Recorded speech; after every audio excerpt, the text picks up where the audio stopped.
आकाश मंडल से महाराज, आकाश मार्ग से राजा दक्ष के जा जो उन्होंने यज्ञ का आयोजन किया वहां जा रही है। अब भगवान शंकर से सती ने पूछ लिया, बोले भगवान शंकर महाराज ये देवरानियां कहाँ जा रही है? बोले आपको मालूम नहीं है क्या? बोले ना। बोले तुम्हारे पिता ने यज्ञ की रचना कराई है, अर्थात हमारे पिता ने यज्ञ कराया है, हमको सूचना नहीं। हाँ बोले यही तो चक्कर है। क्यों नहीं? बोले तुम्हारे पिता हमसे विरोध करते हैं, तुम्हारे पिता हमसे महाराज खुन्नस रखते हैं। चक्कर क्या है? बोले ऐसे ही सब देवता बैठे थे और देवताओं के उस सभा में हम भी बैठे थे। देवता बैठे थे और देव सभा में हम भी बैठे थे। दक्ष राजा आए, सारे देवता खड़े हो गए, हम बैठे रह गए। बस हम बैठे रह गए। यही तुम्हारे पिता को हमसे इसी बात का जो है महाराज ईर्षा हो गई है। भैया मैं तो दामाद हूं ना। अच्छा दक्ष जानता नहीं था ये त्रिलोकीनाथ बैठे आदमी बड़े चक्कर में रहता है महाराज। मामी सोचता है कि हनुमान जी गेट बाहर अंदर से निकल के बाहर आ जाए, हमें ले जाए। हनुमान जी मिलने आए।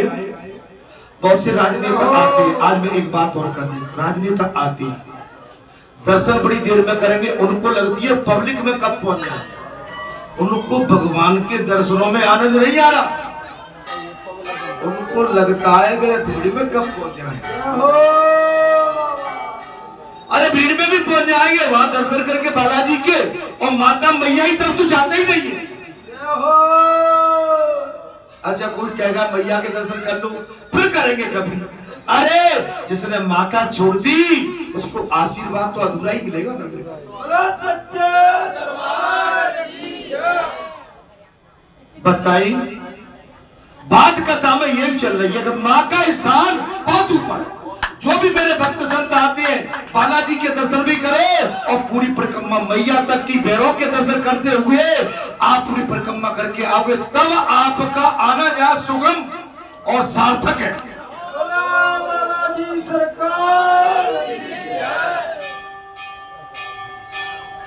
कुछ नेता आते हैं कि वास्तव में बालाजी धाम का आशीर्वाद, और कुछ आते हैं कि केवल चलो कहने को जा गए तो थे।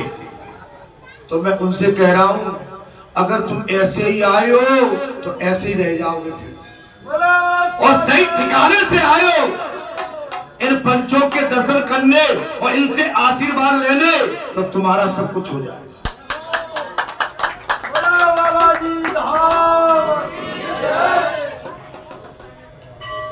महाराज अब ये राजनेता के काज है, मैं कहा इनमें इतनी बड़ी खुजली हो गई है राजनेताओं में, इनको कुर्सी के अलावा बाकी सब नेता। अब इनको आदत पड़ गई है कि हजारों आदमी सवेरे से हाँ सुनाओ हाँ हो जाएगा। और महाराज इनको हवाई जहाज में उड़ने की ज्यादा आदत हो गई। ये जहाँ भी जाते हैं तो बड़े बड़े बंगले, बड़े बड़े रेस्ट हाउस, सर्किट हाउस में आओ साहब, खाओ साहब, पियो साहब, जियो साहब। वाह अरे भैया जनता की सुन लो, ये जनता है, ये सब कुछ जानती है। ये चाहे तो सर पे बिठा दे और चाय फेंक दे नीचे। ये चाहे तो सर पे बिठा ले और चाय फेंक दे नीचे। ये जनता है, ये सब जानता है। महाराज अब किसे पता पड़ जाएगा। चुनाव बहुत साधारण सस्ता नहीं है। चुनाव में बहुत ऊपर नीचे बात चल रही है, समझ लीजिए। अगर आप वन साइडेड तो एक बात और बताता हूं भाई, जो महापुरुष होते हैं भैया शांति बेटे शांति, जो महापुरुष होते हैं उनके लिए पूरा राज्य बराबर है। तो भैया अच्छा यहाँ पर कोई भी आ जाए, चाहे भाई कांग्रेसी आ जाओ, सापा आ जाओ, बस आ जाओ, भाजपा आ जाओ, टाजापा जो भी आ जाओ, यहाँ बालाजी का दरबार सबके लिए खुला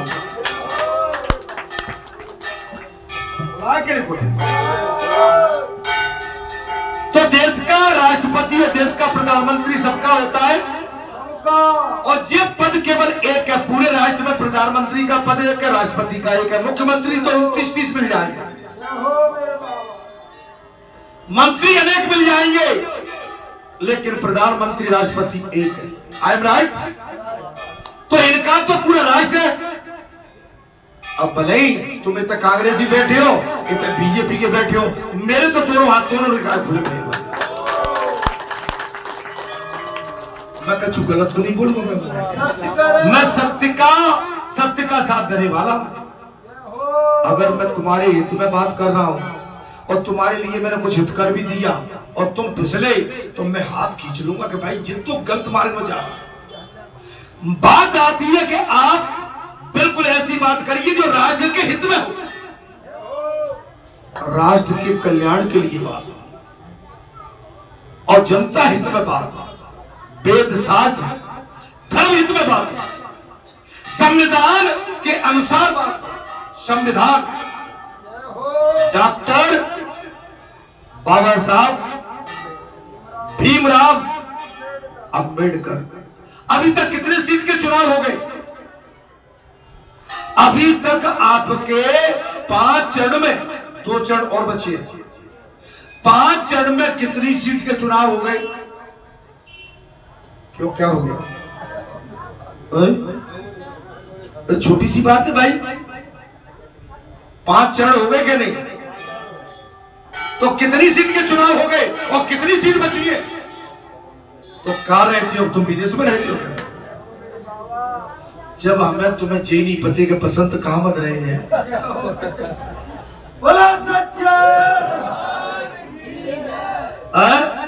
तो लिख लो, अगर मैं गलत हूं तो 429 सीट के चुनाव हो गए, 114 शेष बची हुई।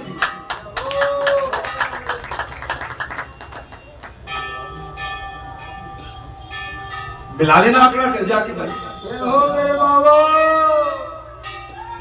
अरे तुम्हारा बाबा केवल यही नहीं, सब जगह अपनी। हाँ, अब वोट डालने भी गया था, बड़े भवके से मारा वोट तो डालूंगा चाहे फिर जाए, हरो रुमाल मारा। आप वोट डालेंगे, हमारा अधिकार। मैं कथा की ओर आता हूं। तब रिसीवर बोले, महाराज आप चातुर्मास करते हो? आप सुनो महाराज, चतुर्मास बोले। हमारे पंडित जी चतुर्मास करते हैं। इनमें विशेषता है कि हर साल ये चतुर्मास करती है, लेकिन चतुर्मास व्रत का वास्तव में किस तरह से हमको उस नियम अनुसार उसका पालन करना चाहिए। ऋषि बोले, सूत जी, शंख चक्र गदा धारण करने वाले देवेश्वर भगवान विष्णु के शयन करने पर जो कोई भी पालन करने योग्य नियम व्रत आदि हो, वो हमें बताइए।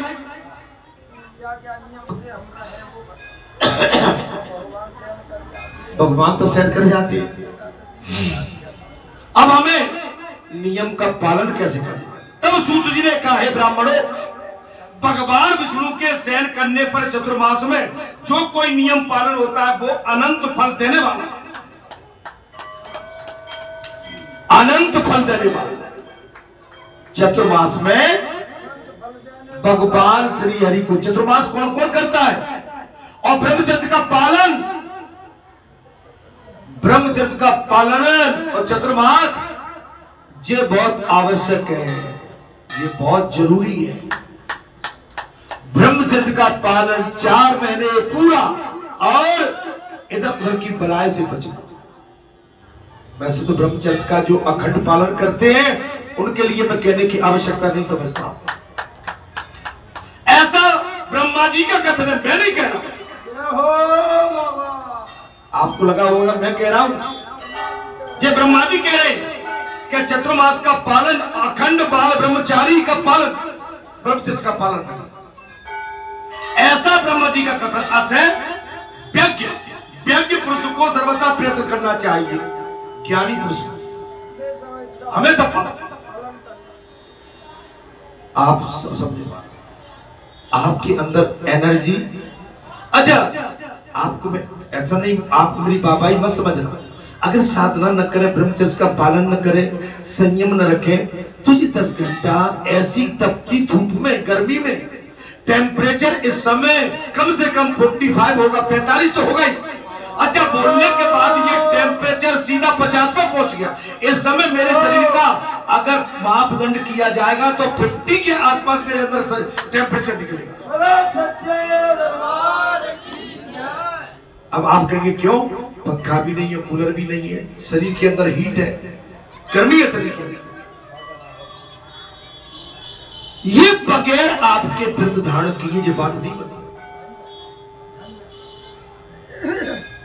और वो भी आयु अवस्था देख लो, बारात बोल के देख लो।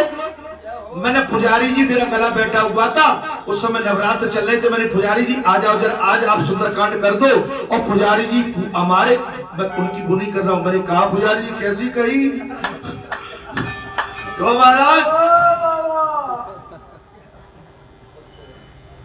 मैं ये नहीं कह रहा हूं कर नहीं पाएंगे, करेंगे। करत करत अभ्यास के जन्म होत। अभ्यास मैंने उस दिन दौड़ने की भी कही थी, तो दौड़े आप दौड़ेंगे कम से कम 1.5 किलोमीटर 2 किलोमीटर नित्य दौड़ना पड़ेगा।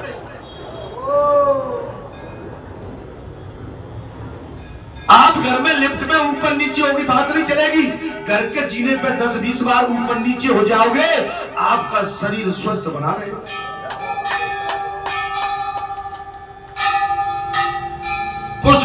पुरुष को हमेशा ऐसा प्रयत्न करके कोई नियम ग्रहण करना चाहिए।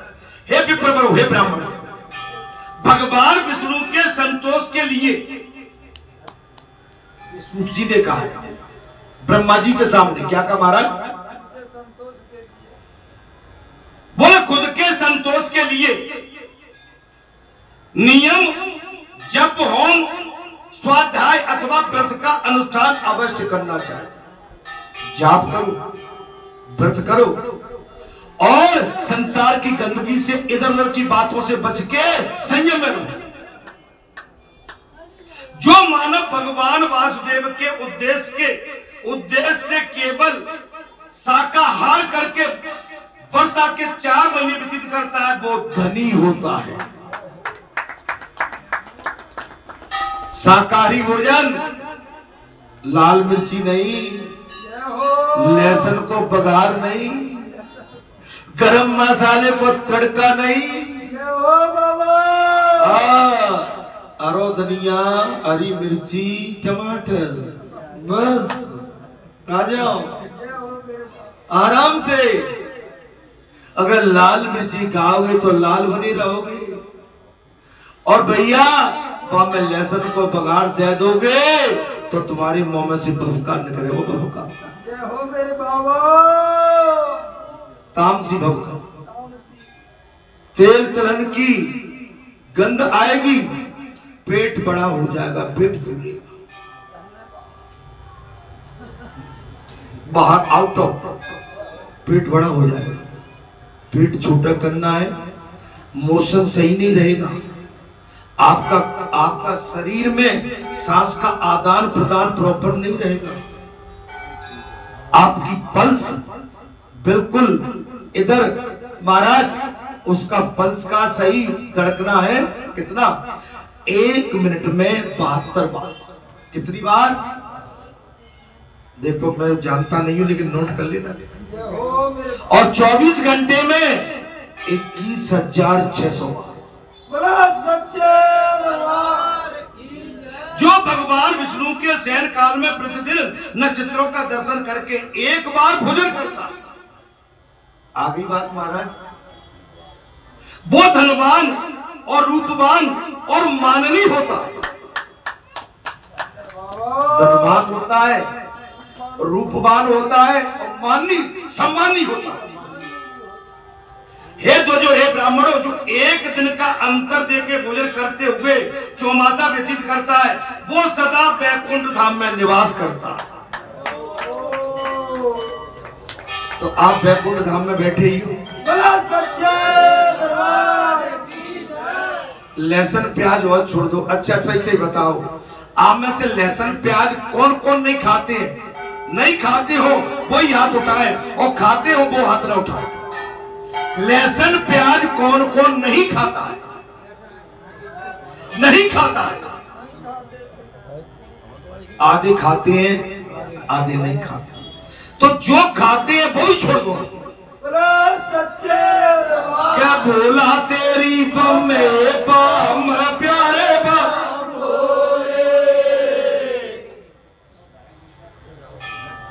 काय भैया तब जाओगे तब क्या करोगे? सब छूट जाओगे बात।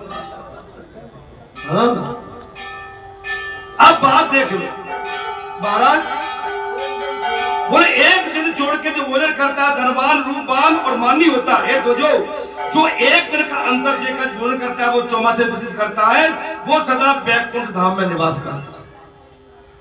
जो जनार्दन के शयन करने पर, भगवान के शयन करने पर, ध्यान से सुनिए, 6ठे दिन भोजन करता है, वो राजसूय तथा अश्वमेध यज्ञों का संपूर्ण फल पाना। राजसी यज्ञ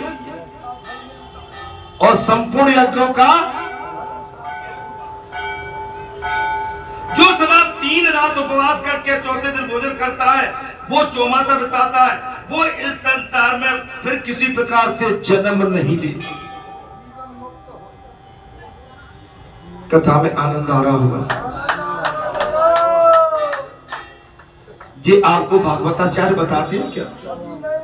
तो मुझसे क्यों कह रहे हो कि भैया भागवत करा दो? तो मैं क्या करूं? एक कौन सी कसर और रह गई है, कौन सी खुदी और लाओ बता दो तुम।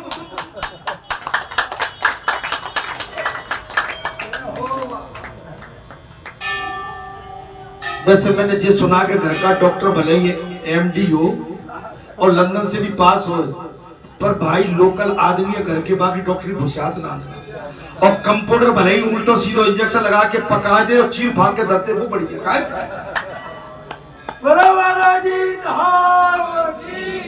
पर एक कंपाउंडर बैठा रहे दे तो तुम्हारा इंजेक्शन खूब लगा तो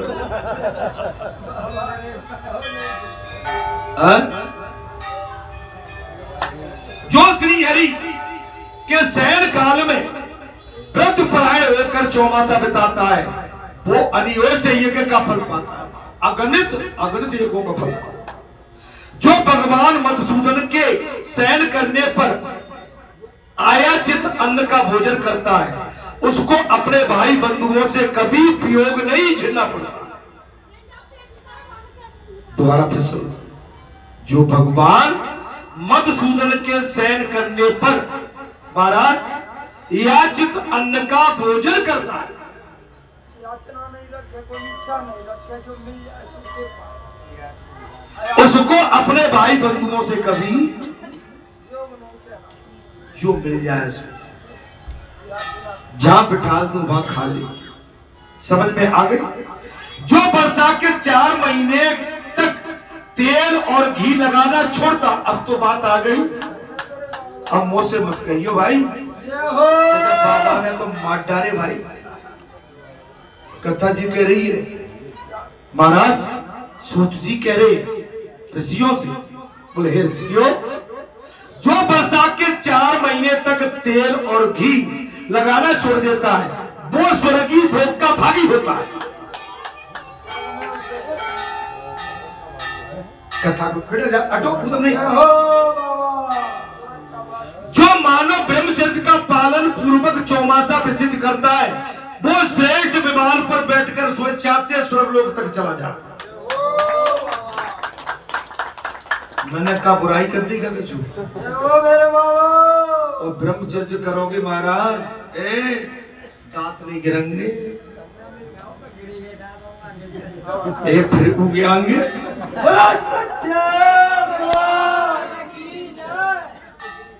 वाल्मीकि जी के सहे नए काले बाल और बढ़िया वाल्मीकि बन गए, वाल्मीकि बनना सीखो पे। महाराज इस भक्ति में, योग में बड़ी तासीर है।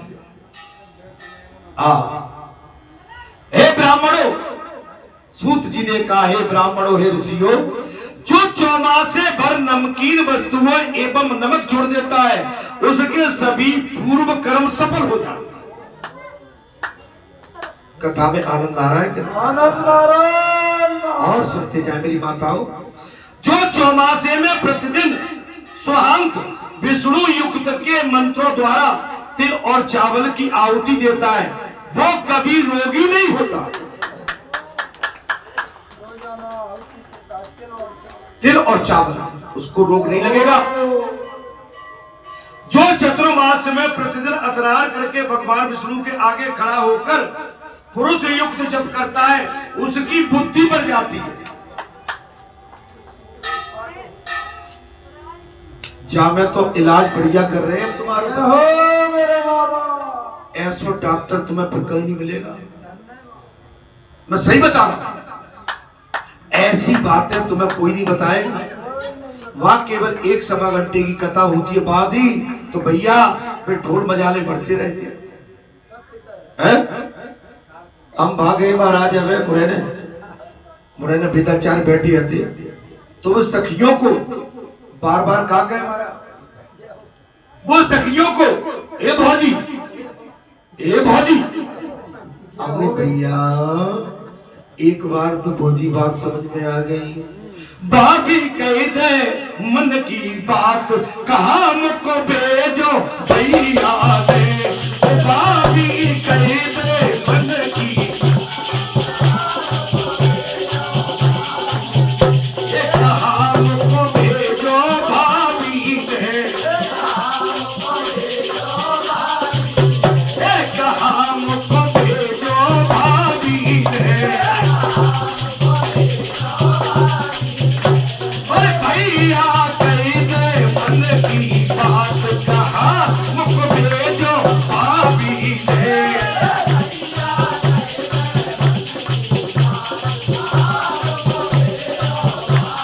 ये सुदामा जी कह रहे, सुदामा जी से भगवान कृष्ण कह रहे, कहा द्वारकापुरी। महाराज द्वारकापुरी में सुदामा जी ने फिर वो पुटरिया खींच ली, अपनी लाचारी को और गरीबी को फिर छिपा रहे हैं। भगवान ने साफ कह दिया, मित्र जो तुमने उस समय रात्रि के टाइम पर तुम चना चबा रहे थे और मुझसे कह दिया कि ठंड से दांत बज रहे हैं, तो तुम्हारे दांत आज तक बज रहे हैं। अब भी तुम झूठ बोलोगे तो फिर गड़बड़ हो जाएगा। सुदामा जी ने खींच ली, द्वारकाधीश ने पुटरिया खींच ली। महाराज चावल थी, प्रेम युक्त चावल। सुशीला मैया महाराज सुदामा जी की धर्म पत्नी सुशीला जी ने अपने प्रभु के लिए बड़े भाव से अपनी पड़ोसन से 3 मुट्ठी चावल, महाराज चावल भगवान ने एक फाक खाई, एक लोक दे, दूसरी फाक में दूसरा लोक दे दिया, तीसरी फाक में तो रुक्मिणी ने हाथ पकड़ लिया, प्रभु क्या करते हो, अगर तुम तीनों लोग दे दोगे तो ब्राह्मण तो बड़े क्रोधी आलसी हो जाएंगे और तुम्हारा संसार की संतान कितनी बड़ी है, इसको क्या दोगे। अरे रुक्मिणी आज मैं किस प्रेम युक्त भाव में डूबा था, आज 3 लोक के ऊपर भी कोई चौथा लोक होता, मैं अपने बचपन के मित्र सुदामा को देने में कदापि संकोच नहीं।